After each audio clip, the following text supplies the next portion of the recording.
Do you understand what it feels like to be loved by something that plans to erase you from existence?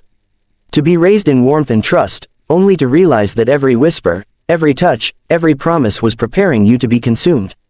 On countless worlds across the galaxy, entire families live and die in devotion to beings they call gods, beings that see them not as children, not as worshippers, but as nothing more than sustenance. This is the corrupted life of the Genestealer Cults, and the truth behind their devotion is far darker than you could ever imagine. There are lies in the Imperium so vast that entire planets live and die without ever realizing they were deceived. Among the cruelest of these lies is not spoken by tyrants, not enforced by soldiers, and not written in holy decrees. It is whispered in the dark, shared in dreams, passed gently from parent to child. It is the lie of belonging. And nowhere in the galaxy is that lie more perfectly embodied than in the corrupted life of the Genestealer Cults.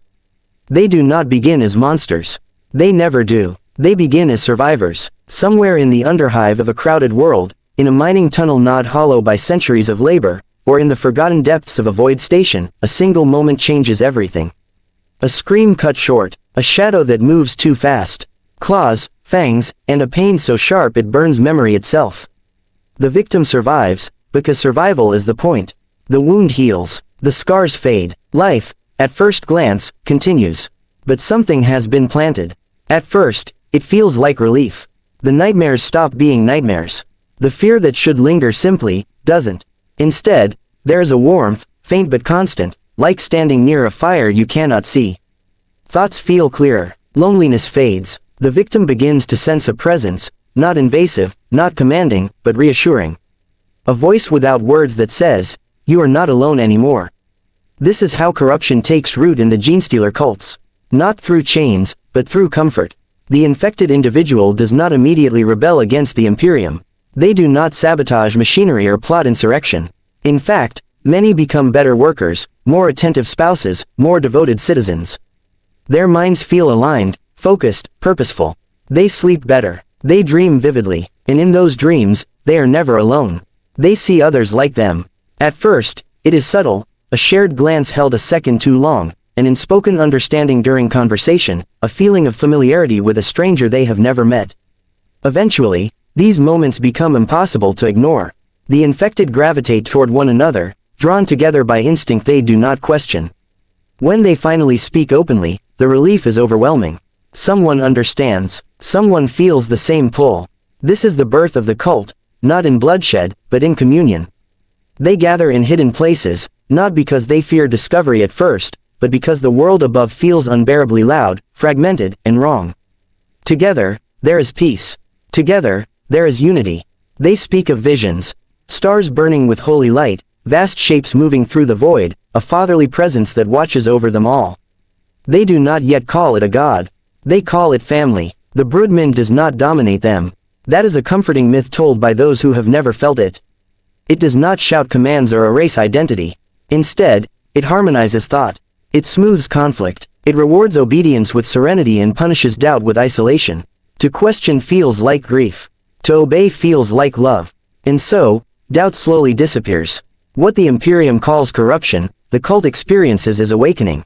Old loyalties feel hollow. Imperial faith, once distant and abstract, now seems cruel and blind. Why worship an emperor who never speaks, when the star children whisper every night? Why serve a system that grinds billions into dust, when there is a higher purpose waiting beyond the stars? The infected begin to see the truth, or what feels like truth. Humanity is broken, the Imperium is dying, but they have been chosen to survive it. And somewhere deep beneath the surface of their shared dreams, something ancient stirs in satisfaction. Because the first and most important victory has already been won.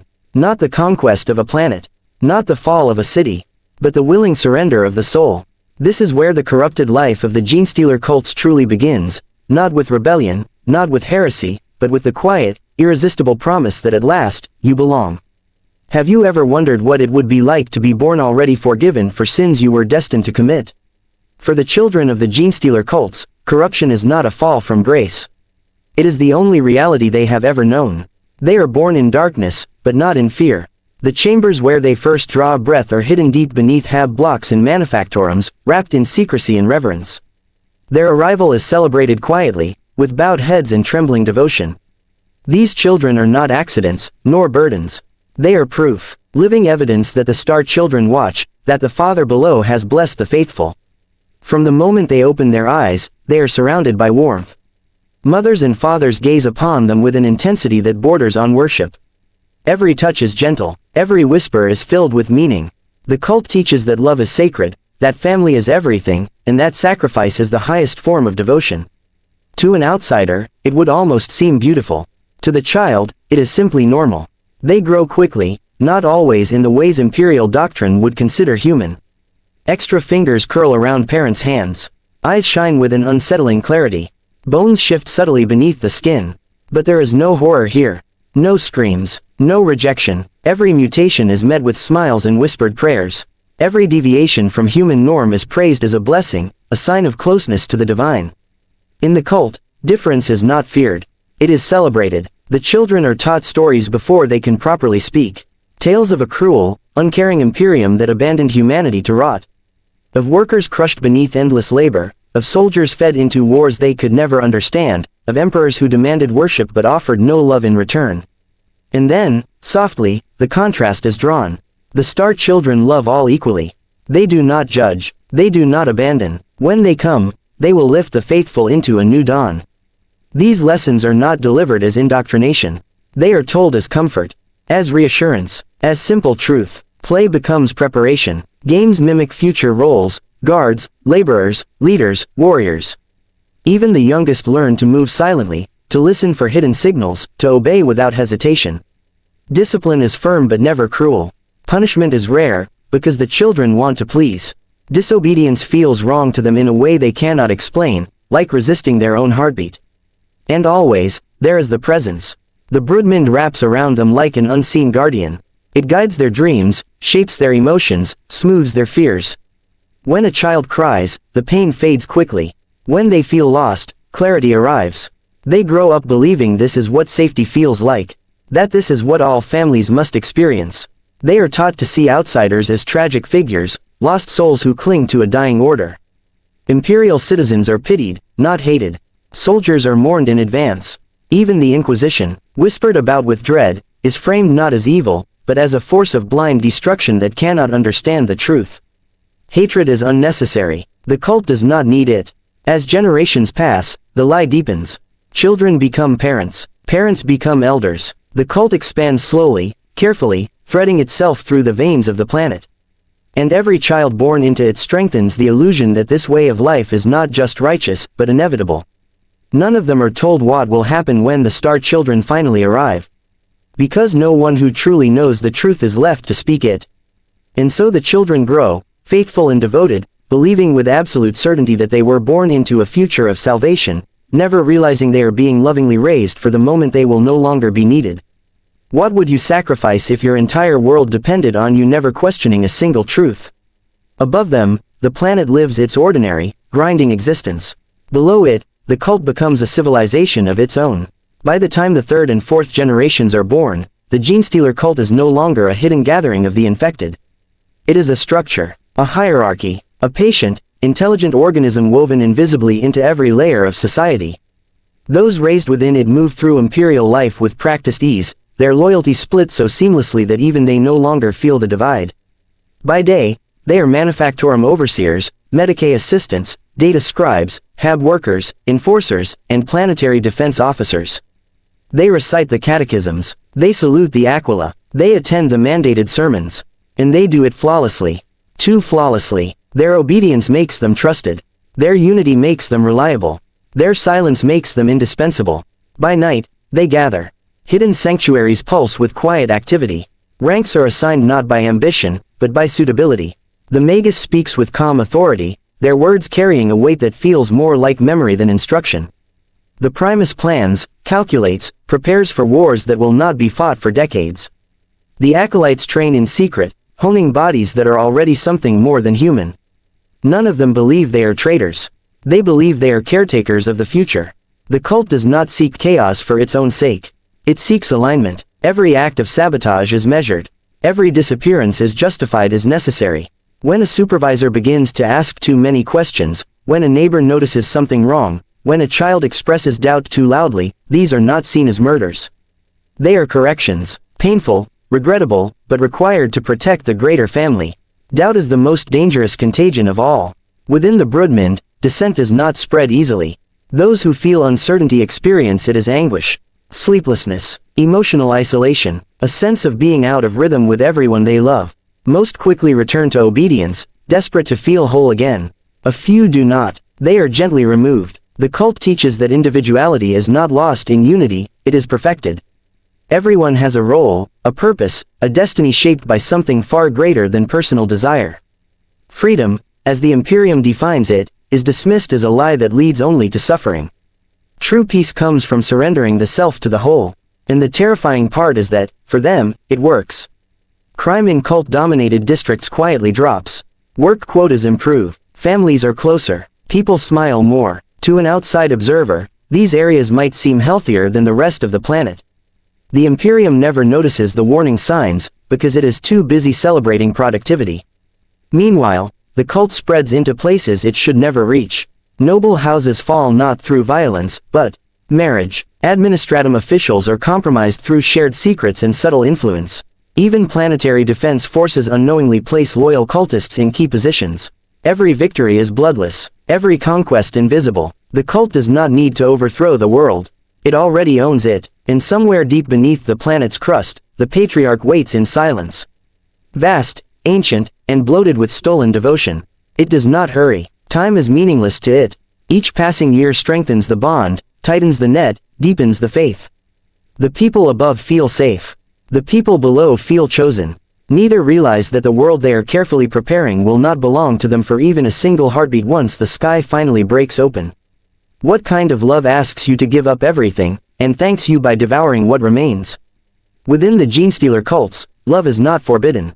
It is cultivated, affection is encouraged, even celebrated, but always with purpose. Bonds are formed not only from desire, but from design.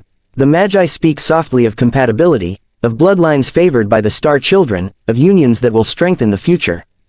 To refuse such guidance is rare, not because refusal is punished, but because the faithful trust completely. Why deny the wisdom of something that has never led them astray? Romance within the cult is intense, consuming, and deeply sincere. Partners feel connected beyond words, their emotions resonating through the Broodmynd in subtle harmony. Arguments fade quickly, jealousy is muted, there is little room for secrets when thoughts themselves seem to echo. To love within the cult is to feel understood at a level few humans ever experience. And yet, even here, corruption coils quietly. Children are not simply born, they are offered. Each new life is greeted not just with joy, but with expectation. Parents whisper prayers over sleeping infants, thanking the star children for their blessing, promising to raise them strong, obedient, and ready. The future is always present in these moments. Every smile carries the weight of destiny. Those born closest to the patriarch are revered. Their mutations are more pronounced, their connection to the Broodmynd stronger.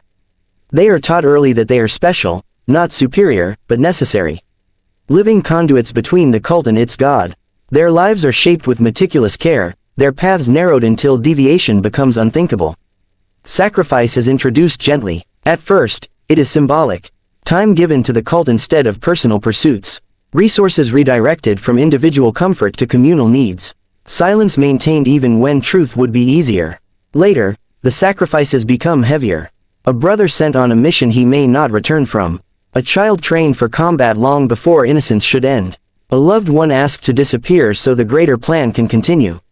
The cult teaches that pain has meaning. That suffering is temporary. That when the star children arrive, every loss will be justified, every wound healed, every tear redeemed. Faith thrives on that promise. The rituals grow more elaborate as the day of ascension draws closer. Hymns whispered in tunnels resonate with longing and ecstasy. Devotees fall into trances, overwhelmed by visions of impossible stars and endless unity. They speak of the coming transformation with trembling joy, of shedding weakness, of becoming whole. Some, in rare moments of clarity, feel something else.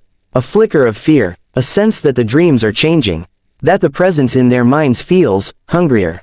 But the Broodmynd smooths these thoughts quickly. The fear dissolves into devotion. The questions fade into shame. How could doubt exist in something so perfect? Parents hold their children tighter.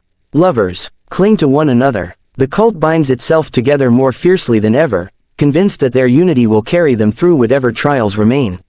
None of them realize that this final tightening of bonds is not preparation for ascension. It is preparation for harvest. And when the time comes, when love and faith are tested against the reality of the gods they worship, they will learn a truth the universe has never cared to hide. Hunger does not recognize devotion. What happens when a promised miracle begins to feel inevitable, and terrifyingly close? The first signs are felt long before they are seen. Dreams grow louder, more vivid. The stars that once shimmered with warmth now burn with an intensity that borders on pain. Cultists wake in the night with hearts racing, overwhelmed by a sense of urgency they cannot explain. The broodwind hums constantly now, a ceaseless undercurrent of anticipation that leaves no room for rest. The day of ascension is approaching. The Magi no longer speak in parables. The time for subtlety is ending. Sermons are delivered with trembling reverence, filled with promises of imminent salvation. The star children are close, they say, so close that the void itself strains to contain them. Every sacrifice, every generation of devotion, has led to this moment. And the cult responds with rapture.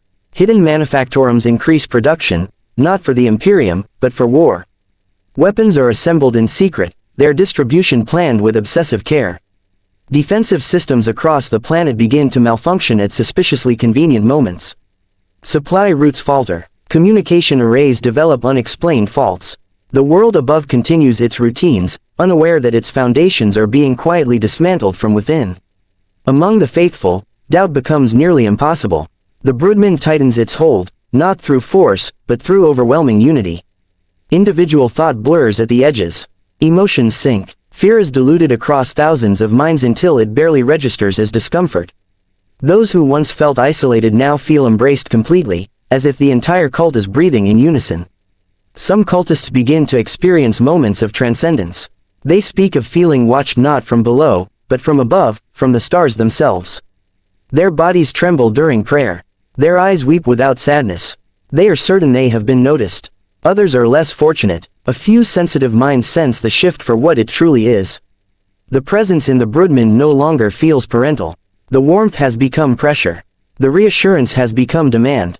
These cultists suffer in silence, afraid to voice thoughts that feel dangerously close to heresy. When they sleep, their dreams end not in unity, but in darkness and teeth. They do not wake from these dreams alone. Preparations accelerate. Entire districts are mapped for takeover. Imperial commanders are quietly replaced or eliminated. Emergency protocols are sabotaged. The cult positions itself at the heart of every critical system, ready to strike the moment the signal comes. And then, one night, the stars disappear. A shadow passes across the void, vast enough to blot out constellations. Astropaths scream as the warp itself convulses. Long-range communications die in static. The planet is suddenly, unmistakably, alone. The cult falls to its knees in ecstasy. This is it, the final proof. The gods have come. Prayers erupt from every hidden chamber. Voices rise in praise, in gratitude, in absolute certainty that everything they have suffered for is about to be rewarded. Parents hold their children and whisper that they will soon be free. Lovers swear that nothing will ever separate them again. Above them, Imperial authorities scramble in confusion and terror, finally aware that something is terribly wrong. Alarms blare. Orders contradict each other. Panic spreads faster than understanding ever could. The cult does not panic. They wait, because the day of ascension is no longer a distant promise. It is an approaching footstep echoing across the sky. And when it arrives, there will be no turning back, only the final revelation of what their faith was truly feeding. What does freedom look like when it arrives wearing the face of betrayal? The signal comes without warning. There is no grand announcement, no divine proclamation echoing across the sky. It is a simple shift within the broodwind, a sudden, electric clarity that cuts through every cultist at once. A single, unified certainty floods their thoughts. Now, across the planet, millions move as one. Weapons long hidden are drawn in an instant. Factory lines grind to a halt as workers turn on overseers they have known for decades. Barracks doors are sealed from the inside as planetary defense forces discover, too late, that entire regiments no longer answer to Imperial command. Communication hubs go dark, their operators already dead or smiling in devotion as systems fail. The uprising is not chaotic. It is precise. For generations, the cult has mapped every street, every tunnel, every weakness in the planet's defenses. They know where resistance will be strongest and where it will collapse in minutes. They strike command centers first, cutting off leadership before orders can be given. Governors die in their palaces, slain by servants who have knelt before them for years. Adepts are dragged from their consoles as data vaults are purged and repurposed. To the Imperium, it feels like the world has turned traitor overnight. To the cult, it feels like liberation. They pour into the streets chanting praises to the Star Children, their voices rising above the screams and gunfire. Many do not even take cover. They charge Imperial lines with reckless joy, convinced that death no longer holds meaning. Bolter fire tears through them, bodies falling in heaps, but those behind step forward without hesitation, faces lit with awe rather than fear. Every death is a gift. Families fight together. Parents hand weapons to children who have trained in secret all their lives. Lovers die side by side, clutching one another as they bleed out, whispering that soon they will be reborn. There is no hesitation, no regret. This is what they were made for. Imperial forces respond with overwhelming brutality, but it is unfocused, panicked, and far too late. Orders conflict. Commanders cannot comprehend the scale of betrayal. Entire districts fall within hours, not because the cult is stronger, but because it was already everywhere. The Broodman sings. Cultists feel invincible, buoyed by a sense of divine approval that borders on ecstasy. Pain dulls. Fear evaporates. Even as limbs are blown apart and bodies burn, their faith does not waver. They believe the Star Children are watching every act of devotion, every sacrifice, every scream of loyalty. The sky grows darker. Clouds churn unnaturally, drawn into vast spirals that blot out the sun. The air tastes wrong, thick, metallic, charged with something alien. Vox traffic devolves into shrieks of static and half-heard voices begging for evacuation that will never come. And then, at the height of the slaughter, the cult feels something change. The presence that once wrapped them in warmth surges forward, vast and overwhelming. For a heartbeat, every cultist feels absolute certainty that their gods are here, that ascension is moments away. They fall to their knees in the streets, arms raised, tears streaming down twisted faces. They have won. Above them, the clouds split apart. And what descends from the void is not salvation, it is hunger. What do you do when the gods you worship finally arrive, and do not recognize you? The sky tears open, not with light, not with fire, but with shadow. Vast shapes descend through the atmosphere, their silhouettes eclipsing entire cities. The air screams as it is displaced, shockwaves flattening buildings already broken by war. For a moment, the world holds its breath. The cult looks upward in awe. They feel it immediately, the Broodmen swelling beyond anything they have ever known. The presence that guided them for generations surges outward, stretching toward the descending forms with desperate reverence.